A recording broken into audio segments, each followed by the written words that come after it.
Have you ever been in a meeting where your manager pointed out a mistake you made, short pause, and you just froze? Your face gets hot, short pause. Your heart starts beating fast, and you want to shout, "That isn't fair." But instead, you just stare at the table in silence. That is a terrible feeling, Jordan. Even native speakers struggle with that moment. It is the fight or flight response, and it can make us look unprofessional even if we are doing a great job. Exactly. Welcome to Hero English, the workplace survival series where you can learn how to speak like a pro and work like a hero. I'm Riley, and today we are fixing that panic. By the end of this episode, you will know exactly how to handle criticism without getting angry or defensive. We have a listening mission for you today. In our dialogue, Tom gets some tough feedback from his project lead, Anna. Listen closely. Tom never says, "I am sorry," and he never says, "You are wrong." Find the phrase he uses instead to stay cool. That sounds impossible, but I am ready to learn. Let's hear it. Let's start.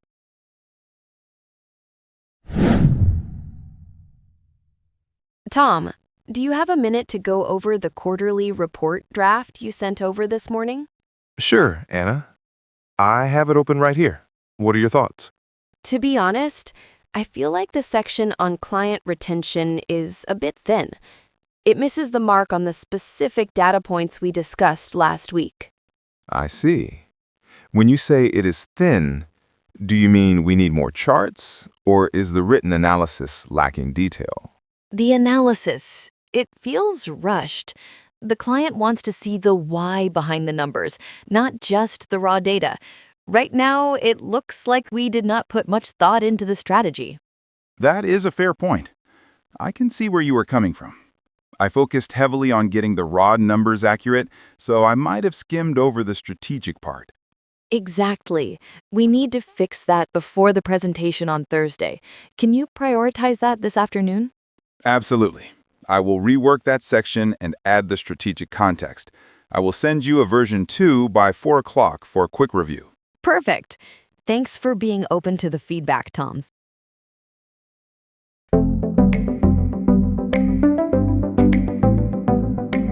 Tom handled that beautifully. He did not panic, and he did not fight back. Did you catch the first phrase Anna used to give the bad news?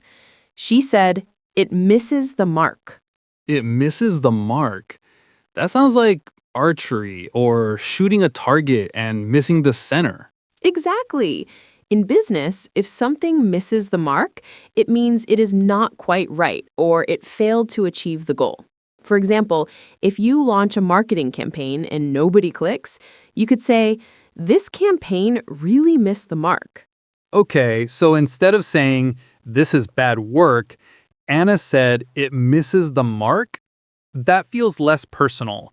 But Riley, if someone told me my work was rushed, I would probably say, "No, it wasn't. I worked all night." And that, Jordan, is exactly what you should not do. Getting defensive makes you look insecure. Instead, notice how Tom asked a clarifying question. He asked, "Do you mean X or Y?" Right.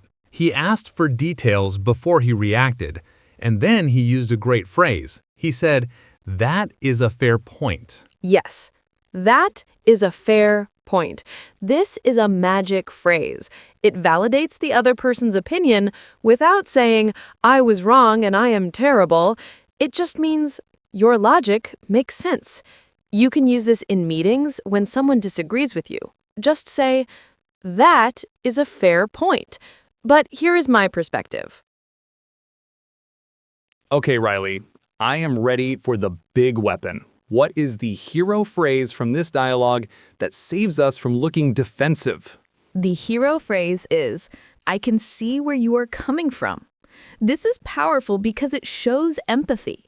You acknowledge their perspective. It stops the argument immediately. I can see where you are coming from. I love that.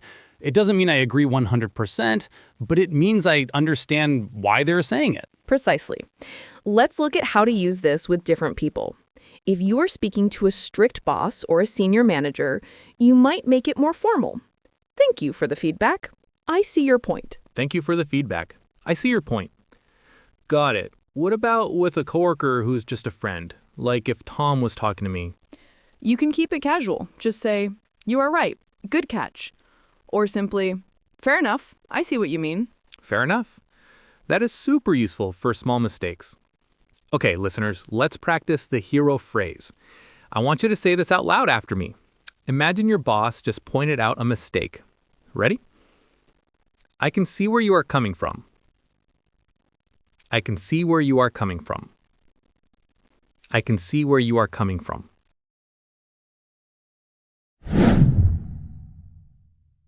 Now, for our advanced listeners, let's expand your vocabulary around feedback. Often in performance reviews, we talk about constructive criticism. Constructive criticism. That means helpful feedback, right? Not just people being mean. Correct. It is feedback designed to help you improve. So you might say to your manager, "I am always open to constructive criticism." Another great phrase is actionable feedback.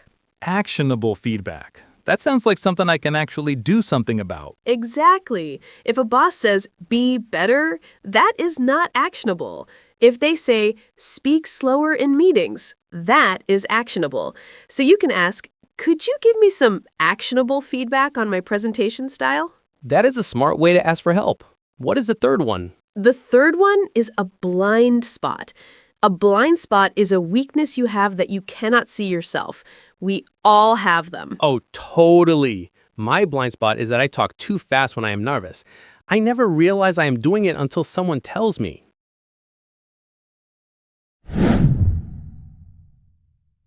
Jordan, I have a cultural question. In some cultures, if you don't defend yourself immediately, people think you are weak or that you accept the blame. Why didn't Tom explain himself more? That is a fascinating point, Jordan. In many English-speaking business cultures, especially in the US and UK, interrupting feedback to explain yourself is seen as being resistant. It looks like you are not listening. So listening is more important than being right. In that specific moment, yes. The cultural rule is receive the feedback first, process it, and then respond later. We often say feedback is a gift. Even if the gift is wrapped in ugly paper, you still say thank you. I learned this the hard way. Once, my American boss told me I was late on a project. I immediately started explaining about the slow internet and the vendor delay. He just looked annoyed and said, "Jordan, I don't need excuses. I need results." Ouch. Yes, that is classic. If you had said, "I see your point, I will fix the process," he probably would have been happy. Maturity in the Western workplace means owning the result, not explaining the process.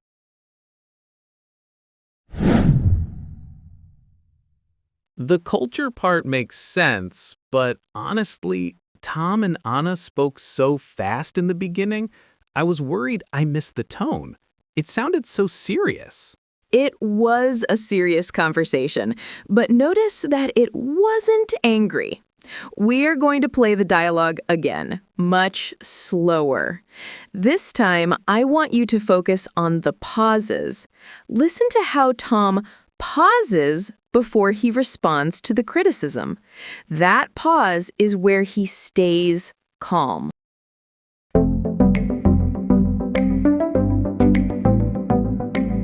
Tom, do you have a minute to go over the quarterly report draft you sent over this morning?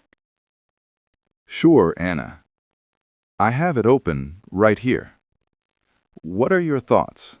To be honest, I feel like the section on client retention is a bit thin. It misses the mark on the specific data points we discussed last week. I see. When you say it is thin, do you mean we need more charts? Or is the written analysis lacking detail? The analysis. It feels rushed. The client wants to see the why behind the numbers, not just the raw data. That is a fair point. I can see where you are coming from. I focused heavily on getting the raw numbers accurate, so I might have skimmed over the strategic part. Exactly. We need to fix that before the presentation on Thursday. Can you prioritize that this afternoon? Absolutely. I will rework that section and add the strategic context. I will send you a version 2 by 4 o'clock for a quick review. Perfect. Thanks for being open to the feedback, Tom.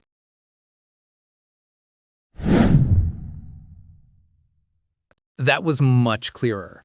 Now, Riley, we have a question from a listener, Marco, in Italy. Marco asks, what if the manager is actually wrong? What if they criticize me for something I didn't do? Do I still have to say, I see your point? This is a great question, Marco. The answer is yes and no. You should not accept blame for something you didn't do, but you still shouldn't fight. The structure is validate, then correct. Validate, then correct. Can you give us an example? Sure. Imagine your boss says, you forgot to email the client, but you actually did email them. Don't say, no, I didn't. Instead say, I see why you are concerned. However, I actually sent that email this morning. Let me forward it to you so you have the timestamp. Ooh, that is smooth. So you validate their worry, I see why you are concerned, and then you gently provide the proof. Let's put this to the test. I am going to play the difficult boss. I will give you a piece of criticism, and Jordan, you model the hero phrase response. Listeners, try to answer before Jordan does. Ready?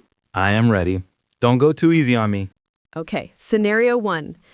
I say, this presentation is way too long. Nobody is going to read this.